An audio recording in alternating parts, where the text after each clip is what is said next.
Alright, we're taking another look at the Velotric Discover 2. I did a video on this a few months back, and just taking a second look here because Velotric released some firmware updates for the controller and the display and the batteries that gives us the ability to switch the sensor. So in that review video, it came with a torque sensor, which we tested. And so if you want to see that test, go see that video. I'll link it in the video description.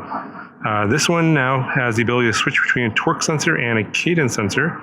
I believe this is the first bike I'm aware of that has this capability, but you do need to do the firmware update to get that capability. So showing you here on the screen the process. You have to download the app and then connect via Bluetooth to the display and just do the updates. It doesn't take very long. It took about 10 minutes to do all three updates. And I've already switched it over to the cadence sensor, so we're going to be doing all the speed tests with the cadence sensor in this video. And if you want to see the tests with the torque sensor, that'll be in the video that I reviewed, that I put out in the review earlier. That'll be linked in the video description. So let's go and give us a ride and see how this cadence sensor does. Okay, so we're going to start off in pedal assist level 1. We're going to do the pedal test first, as always. And boom. It is giving me full power, it looks like. Nope. Oh, cut off there. I start off in a low gear and the motor kicks in right away. And I got up to like 18, but now it's settling down to about 15 or so. I was freewheeling for a short time, but now I'm not because the speed has been decreased. So that's interesting. All right, let's go to level 2 here.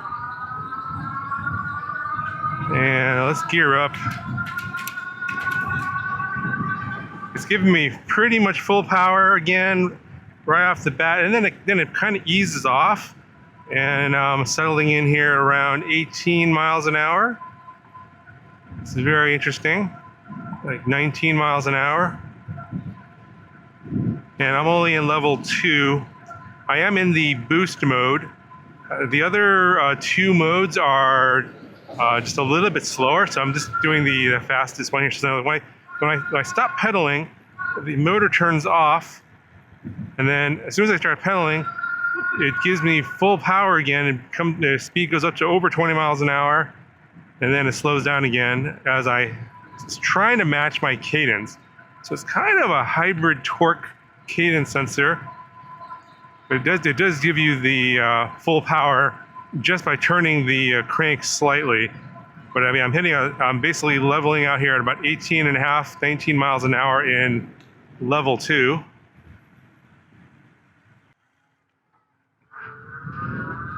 All right, so let's go to level 3 here. So freewheeling a bit. Level 3.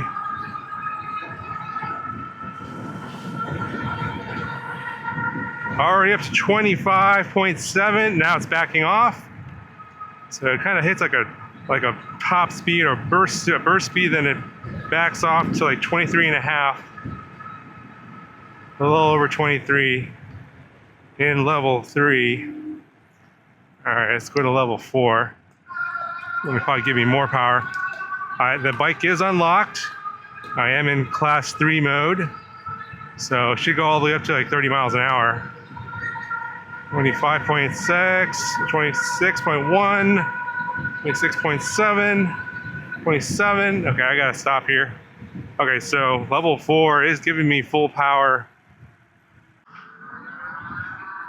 All right, here we go, level 5.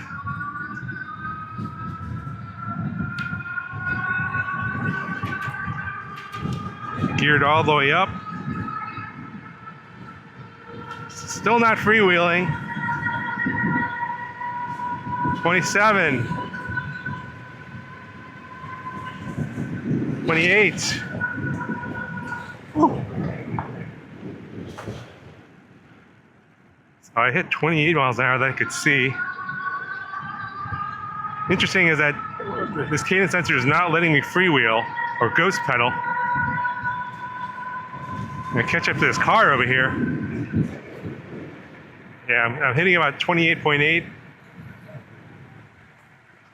All right, what is this guy doing? Okay, well, I thought I was in level 5. Hold on a second here. Let's do this again. Now we're in level 5.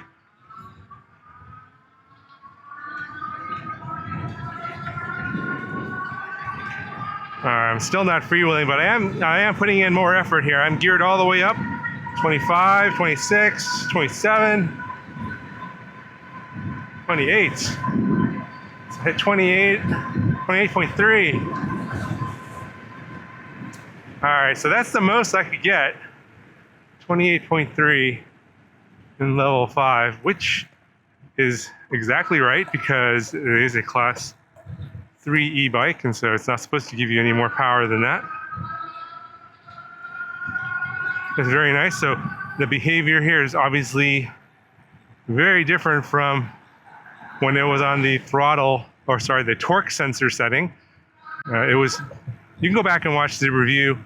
I did the full suite of speed tests on the torque sensor, and basically it only gives you as much power as what's necessary to match your effort.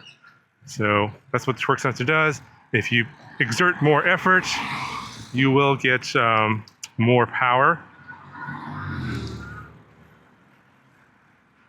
All right, so let's gear down here. I'm just gonna ride it like a regular bike here, no motor.